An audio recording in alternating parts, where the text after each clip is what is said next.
നമസ്തുതി. എല്ലാവർക്കും ഭഗവാന്റെ അനുഗ്രഹങ്ങളും കൃപയും ഉണ്ടായിരിക്കുന്നതിലേക്ക് പ്രാർത്ഥിക്കുന്നു.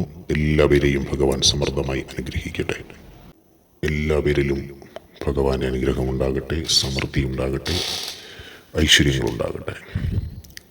എല്ലാവരും വിഷു ആഘോഷിക്കേണ്ട തിരക്കിലൊക്കെ ആയിരിക്കും. നമ്മൾ നമ്മുടെ കുടുംബങ്ങളിലെ കുട്ടികൾക്കും കുടുംബാംഗങ്ങൾക്കും വിഷു കൈനീട്ടങ്ങൾ കൊടുക്കുന്ന പോലെ ഇതൊന്നും കൊടുക്കാൻ കഴിയാത്ത ആർക്കെങ്കിലുമൊക്കെ ഇന്നേ ദിവസം, അല്ലെങ്കിൽ നാളെ വിഷുവിൻ്റെ അന്ന്, അല്ലെങ്കിൽ ഈ മേടമാസത്തിൽ നിങ്ങൾ എന്തെങ്കിലുമൊക്കെ നൽകുക. അത് ഒരു ഗ്ലാസ് വെള്ളമാണെങ്കിലും ഒരു നാണയമാണെങ്കിലും അന്നമാണെങ്കിലും അത് നൽകണം. അത്തരത്തിൽ നിങ്ങൾ ഈ വിഷുക്കാലത്തെ ആഘോഷിക്കുക. എല്ലാവർക്കും എല്ലാം നൽകുവാനൊന്നും കഴിയുകയില്ല. പക്ഷേ നമ്മൾ മനസ്സുകൊണ്ട് പലർക്കും പലതും നൽകുവാൻ കഴിയും. സ്നേഹത്തോടു കൂടിയും എല്ലാം പെരുമാറുക. സമൃദ്ധമായൊരു വിഷു ഈ വിഷുക്കാലം നിങ്ങൾ മുന്നോട്ട് പോകുമ്പോൾ അടുത്തൊരു വർഷക്കാലത്തേക്ക്, പുതുവർഷമാണല്ലോ, നിങ്ങൾക്ക് സമൃദ്ധിയും സന്തോഷവും ഐശ്വര്യങ്ങളും ഒക്കെയും ഉണ്ടാകും. മുൻകാല വിഷുകാല പ്രഭാഷണങ്ങളിലെല്ലാം തന്നെ അതൊക്കെ എങ്ങനെ ആഘോഷിക്കണമെന്നും എല്ലാം നമ്മൾ പറഞ്ഞു നൽകിയിട്ടുണ്ട്. ഓരോ വിഷുവിനും നമ്മൾ കാർഷികപരമായ അല്ലെങ്കിൽ വിളവെടുപ്പിൻ്റെ അത്തരത്തിലുള്ള ഫലമൂലാദികൾ, ചക്ക, മാങ്ങ ഇങ്ങനെയുള്ള സാധനങ്ങളൊക്കെയാണ് ഭഗവാന്റെ മുന്നിൽ അർപ്പിക്കുന്നത്. ഇത് നമ്മൾ വരും തലമുറയും അർപ്പിക്കണമല്ലോ. ഈ തലമുറ അല്ലെങ്കിൽ കഴിഞ്ഞാൽ വരും തലമുറ ഇതിൻ്റെയൊക്കെ പ്ലാസ്റ്റിക് രൂപങ്ങളല്ല ഭഗവാന്റെ മുന്നിൽ സമർപ്പിക്കേണ്ടത്. കാരണം അങ്ങനെ ചില മുൻകാല വിഷുവിനൊക്കെ അങ്ങനെ ചില ചിത്രങ്ങളും കിട്ടി. പ്ലാസ്റ്റിക് മുന്തിരി, പ്ലാസ്റ്റിക് പൈനാപ്പിൾ, പ്ലാസ്റ്റിക്കിലുള്ള, കാരണം യഥാർത്ഥമായ സാധനം വെക്കുന്നതിന് പകരം അതിൻ്റെ രൂപസാദൃശ്യമുള്ളത് വെക്കുക. അങ്ങനെയുള്ളതൊക്കെ നമ്മൾ ഉപേക്ഷിക്കണം. അങ്ങനെയൊന്നും അല്ല നമ്മൾ ഇത്തരം ആഘോഷങ്ങളിൽ കൂടി നമ്മെ പഠിപ്പിക്കുന്നത് നമ്മൾ തന്നെ നമ്മുടെ ആഹാരത്തിന് വേണ്ടുന്നതെങ്കിലും സ്വയം കൃഷി ചെയ്യുക എന്നുള്ളതാണ്. എല്ലാവർക്കും അത് സാധിക്കില്ല. എല്ലാവർക്കും ഈ കാലത്ത് കൃഷി ചെയ്യുക എന്ന് പറയുന്നത് പ്രയാസമാണ്. എന്നാൽ കൃഷി ചെയ്യുന്നവനെ പ്രോത്സാഹിപ്പിക്കുക. നിങ്ങൾക്കെവിടെയെങ്കിലും ഒന്നും ചെയ്യാതെ വയലോ അങ്ങനെ എന്തെങ്കിലും ജലസ്രോതസ്സുള്ള പ്രദേശങ്ങളോ ഉണ്ടെങ്കിൽ കൃഷി ചെയ്യാൻ താല്പര്യമുള്ളവനത് പാട്ടത്തിന് നൽകുക. അതിൽ നിന്നൊരു വരുമാനം നിങ്ങൾക്കും കിട്ടുമല്ലോ. വെറുതെ ഇടരുത്. അവിടെ എന്തെങ്കിലുമൊക്കെ വിളവെടുപ്പ് നടക്കട്ടെ. ഭൂമി അങ്ങനെ ഐശ്വര്യവതിയായി തീരട്ടെ. നിങ്ങളൊരിക്കലും തരിശാക്കി അവിടെ ഇടേണ്ട കാര്യമില്ല.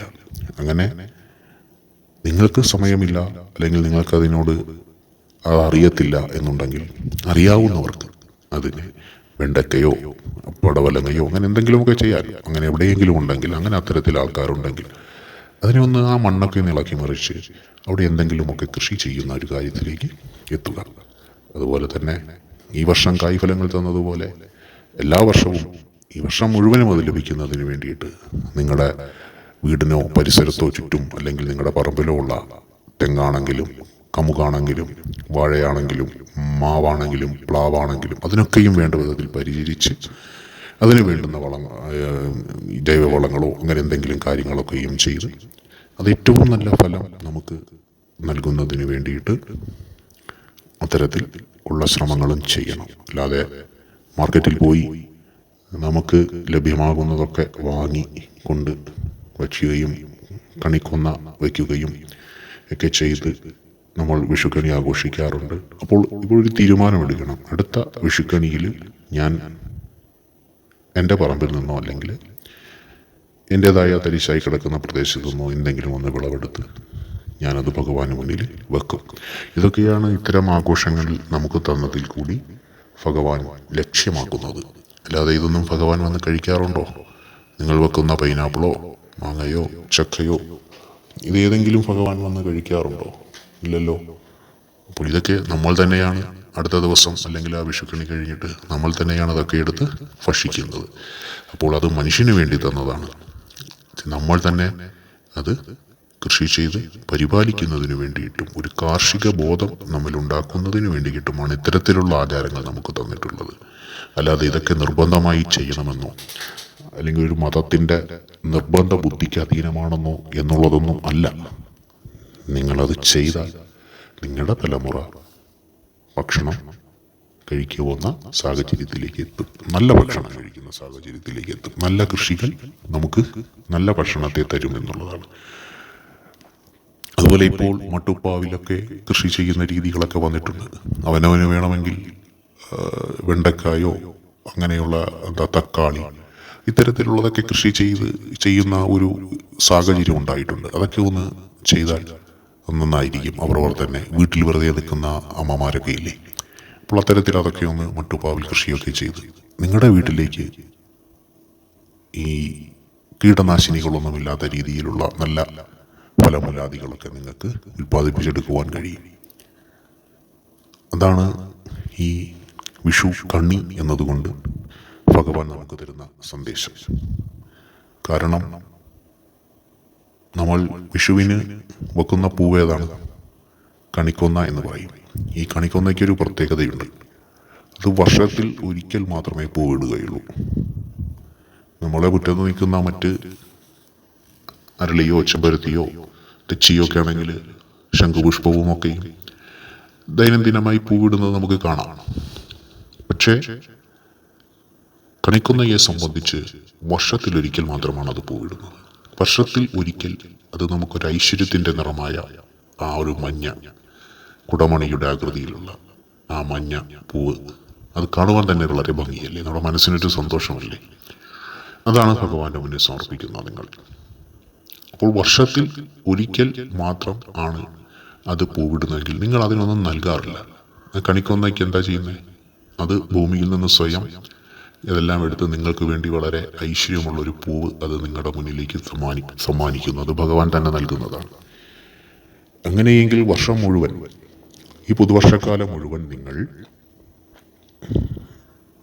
മറ്റ് കൃഷികൾക്ക് വേണ്ടിയിട്ട് നിങ്ങൾ അല്പം ഒന്ന് അധ്വാനം മാറ്റിവെക്കുകയാണെങ്കിൽ ഈ ഓരോ വർഷവും കണിക്കൊന്ന നമുക്ക് തരുന്ന ആ ഒരു സുന്ദരമായ കാഴ്ചകൾ പോലെ തന്നെ നിങ്ങൾക്ക് 6 മാസത്തിലൊരിക്കലോ 3 മാസത്തിലൊരിക്കലോ വളരെ നിങ്ങൾ ആ കൃഷി ചെയ്ത് അതിൻ്റെ അധ്വാനത്തിൻ്റെ ഫലമായി വളരെ നല്ല കാർഷിക ഫലങ്ങളും നിങ്ങൾക്കുണ്ടാക്കിയെടുക്കുവാൻ കഴിയും. അപ്പോൾ ആ വർഷത്തിലൊരിക്കൽ ആ കണിക്കൊന്ന പൂവ് നമുക്ക് തരുന്നത് ഭഗവാൻ ആ പൂവ് തന്നെ ആ കണി കാണുന്നതിന് വേണ്ടി തിരഞ്ഞെടുത്തതിനും ഉള്ള കാര്യം അതാണ്. ഒരു വർഷക്കാലം മുഴുവൻ ആ മരം അത്രയും അതിൻ്റെ പരാഗമൊക്കെ നടത്തി ആ ഒരു വർഷക്കാലത്തെ കാത്തിരിപ്പ് വേണം അതൊന്ന് പുഷ്പിക്കുവാനായിട്ട്. ആ ഒരു മാസക്കാലം ആ പൂ നിന്ന് കഴിഞ്ഞാൽ പിന്നെ ഒരു വർഷമെടുക്കും അടുത്തും അതിലൊരു പൂവായി വരുന്നതിന് വേണ്ടിയിട്ട്. അപ്പോൾ ആ മരം അത്രയും വർഷത്തെ കഠിനമായ പ്രയത്നം കൊണ്ടാണ് ഒരു 1-2 ആഴ്ച അല്ലെങ്കിൽ ഒരു മാസത്തേക്ക് നിൽക്കുന്ന പൂക്കളെ നമുക്ക് നൽകുന്നത്. അതുപോലെ അത്രയൊന്നും വേണ്ടെങ്കിലും നിങ്ങളൊരു മാസം ഒരു കൃഷിക്ക് വേണ്ടിയോ കാർഷിക വിളകൾക്ക് വേണ്ടിയോ തയ്യാറെടുത്താൽ നിങ്ങൾക്കും അതിൻ്റെ ഫലങ്ങളൊക്കെ നല്ല ഫലങ്ങളൊക്കെ കിട്ടും. അപ്പോൾ ഐശ്വര്യത്തിൻ്റെയും കാർഷികതയുടെയും ഉത്സവമാണ് വിഷു എന്ന് പറയുന്നത്. അതുപോലെ കൈനീട്ടം കൊടുക്കുന്നൊരു സമ്പ്രദായമുണ്ട്. കുടുംബത്തിൽ അന്യോന്യം എന്താ പറയുന്നത്, കൈനീട്ടങ്ങൾ കൊടുക്കുന്നു. പുറത്തുനിന്നുള്ള ആൾക്കാർ കൈനീട്ടം ചോദിച്ചു വരും. അപ്പോൾ എല്ലാവർക്കും സന്തോഷമാണ്. അന്നാരും കൊടുക്കുന്നതിൻ്റെ ഒന്നും അളന്ന് നോക്കാറില്ല. കയ്യിൽ കിട്ടുന്ന ഒരു നാണയം കൊടുക്കുന്നു, അത് നോട്ടാണെങ്കിൽ അത് കൊടുക്കുന്നു. അങ്ങനെയൊക്കെയല്ലേ, ഒരു സന്തോഷം മനസ്സിൽ ഉണ്ടാകും. വാങ്ങുന്നവനും കൊടുക്കുന്നവനും ഉണ്ടാകും. അതുപോലെ ഇങ്ങനെയൊന്നും ഇല്ലാത്ത ആൾക്കാരും ഗുരു നേരത്തെ പറഞ്ഞതുപോലെ പല സ്ഥലങ്ങളിലും ഇരിപ്പുണ്ട്, പലയിടത്തും ഒറ്റയ്ക്ക് ഇരിപ്പുണ്ട്. അവർക്കൊക്കെ ഒരു 10 രൂപയോ 50 രൂപയോ 10 രൂപ അന്നത്തെ ദിവസം അവർക്ക് എന്തെങ്കിലും കഴിക്കാനുള്ളത് നിങ്ങൾ കൊടുക്കുവാൻ ശ്രമിക്കണം. അതിനോടൊപ്പം എന്തെങ്കിലും അതൊക്കെ അവരവരുടെ മനസ്സുപോലെ അത് അങ്ങനെ ചെയ്യണം. അങ്ങനെ നിങ്ങൾ ആ വിഷു സമയത്ത് കൊടുക്കുന്നതെന്തും നിങ്ങൾ പൂർണ്ണ ഹൃദയത്തോടെയാണ് കൊടുക്കുന്നത്, പൂർണ്ണ മനസ്സോടെയാണ് കൊടുക്കുന്നത്, സന്തോഷത്തോടെയാണ് കൊടുക്കുന്നത്, ചിരിച്ചുകൊണ്ടാണ് കൊടുക്കുന്നത്. അത് തന്നെയാകണം നിങ്ങളൊരു അന്നദാനത്തിനോ അല്ലെങ്കിൽ മറ്റെന്തെങ്കിലും ആവശ്യങ്ങൾക്കോ ഒരു സാധുവിനെ സഹായിക്കുമ്പോഴും ചെയ്യേണ്ടത്. അത് വർഷം മുഴുവനും ആ മനോഭാവത്തിൽ നിങ്ങൾ വിഷുക്കാലത്ത് എങ്ങനെയാണോ നൽകിയത്, വിഷുക്കാലത്ത് എങ്ങനെയാണോ നിങ്ങൾ ഭഗവാന് സമർപ്പിച്ചത്, അതുപോലെ തന്നെ നിങ്ങൾ ഓരോ വ്യക്തികൾക്കും വർഷം മുഴുവനും നിങ്ങളുടെ കഴിവ് പോലെയുള്ള കാര്യങ്ങൾ നന്മകളായി ചെയ്യുക. നിങ്ങൾക്കെല്ലാവർക്കും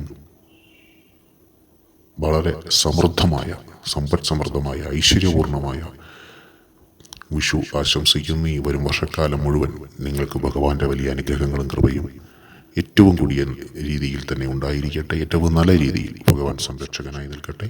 അനുഗ്രഹങ്ങൾ ഉണ്ടാകട്ടെ, സമൃദ്ധി ഉണ്ടാകട്ടെ എന്ന് പ്രാർത്ഥിക്കുന്നു. ഓം ഹരഹര ശിവശങ്കര, ജയ ജയ ശിവശങ്കര. ഓം കൈലാസവാസ, ഓം സർപ്പധാരി, ഓം ഭസ്മഭൂഷണ, ഓം ഗംഗാധര, ഓം ജടാധര, ഓം ത്രിനേത്ര, ഓം തൃശൂലനാഥ, ഓം ഉമാമഹേശ്വര നമോ. ഭഗവാനേ, അഘോരമൂർത്തി ഭഗവാനേ.